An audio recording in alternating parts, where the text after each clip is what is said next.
21 বছৰীয়া অনন্যা এজনী শিক্ষয়িত্ৰী। অনন্যাৰ ঘৰ এখন পাহাৰৰ ওপৰত। তাইৰ হাজবেণ্ড কামৰ বাবে প্ৰায়ভাগ চহৰৰ বাহিৰত থাকে, যাৰ বাবে ৰাতি ঘৰ অলপ ভয়ানক পৰিৱেশৰ সৃষ্টি হয়। কিন্তু এইবিলাকৰ অনন্যাৰ অভ্যাস হৈ গৈছে। সেইদিনা ৰাতি প্ৰায় 12 বাজিছিল। অনন্যাৰ দৰজাত কোনোবাই 3 বাৰ টক টক কৰিলে।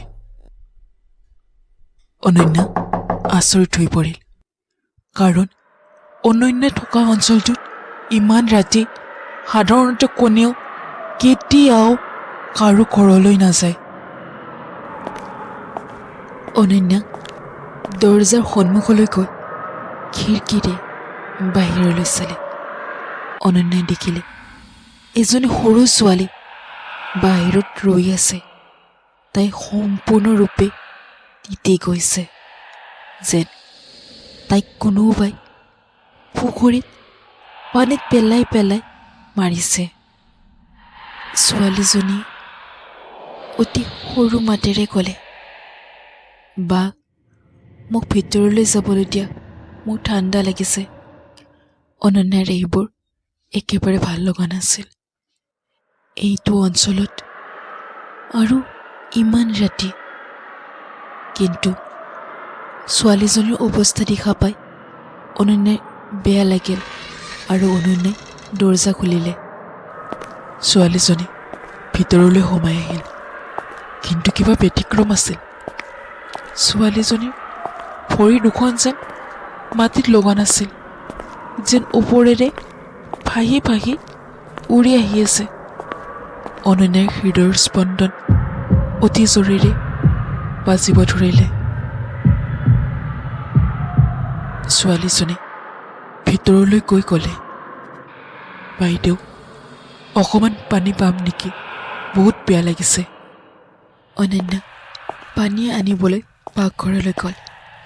যেতিয়া অনন্যাই উভতি আহিল, দেখিলে যে ৰুমত সেই ছোৱালীজনী নাই। এতিয়া ৰুম একেবাৰে শান্ত। ৰুমত মাথো অহৰহ বতাহ বলি আছে আৰু এটি দুৰ্গন্ধ। হঠাতে টিভি নিজে নিজে অন হৈ গ'ল আৰু টিভিত মাত্ৰ 2টা চকু, যি গভীৰ আৰু কলা। সেই চকু দুটাৰে অনন্যাক চাই আছিল। টিভিৰ পৰা সেই ছোৱালীজনীৰ মাত, "তুমি মোক মাতিছিলা, এতিয়া মই ইয়াতেই থাকিম সদায়ৰ বাবে।" অনন্যাই বহুত ভয় খালে আৰু পিছলৈ আহিলে। অনন্যাৰ হাতখন কঁপিব ধৰিলে। ৰুমটোৰ লাইটসমূহ নিজে নিজে অন অফ হ'ব ধৰিলে। ৰুমৰ বস্তুবিলাক নিজে নিজে এইফালে সেইফালে পৰিব ধৰিলে আৰু বাহিৰৰ পৰা শব্দ আহিব ধৰিলে, যেন কোনোবা অদৃশ্য ভূমিকম্পই কঁপাই আছে। ভয়েৰে অনন্যা নিজৰ ৰুমলৈ দৌৰিব ধৰিলে আৰু ৰুমত গৈ অনন্যাই দৰজাখন মাৰি ল'লে। কিন্তু অনন্যাই এনেকুৱা অনুভৱ কৰিছিল যে তাইৰ পিছফালে কোনোবাই থিয় হৈ আছে।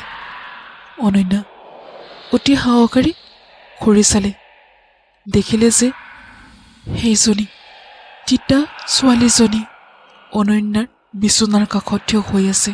ছোৱালীজনীয়ে ক'লে, "মোৰ মৃত্যুৰ তুমি দায়।" অনন্যাই সুধিলে, "মই কি কৰিছোঁ?"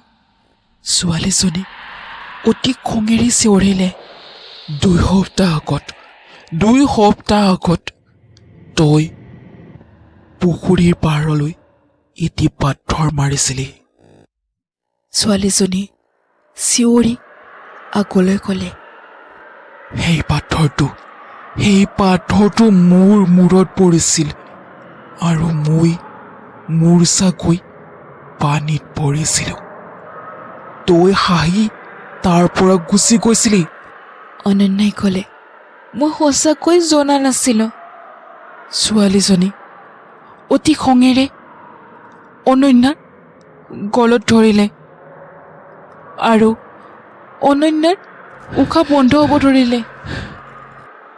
সেইখিনি সময়ত বাহিৰৰ পৰা কোনোবাই দৰ্জাত টকাই দিলে আৰু ক'লে, অনন্যা, তই ঠিকেই আছাতো? দৰ্জাখন খোল। ছোৱালীজনী এটি বিকট চিঞৰেৰে নোহোৱা হৈ গ'ল।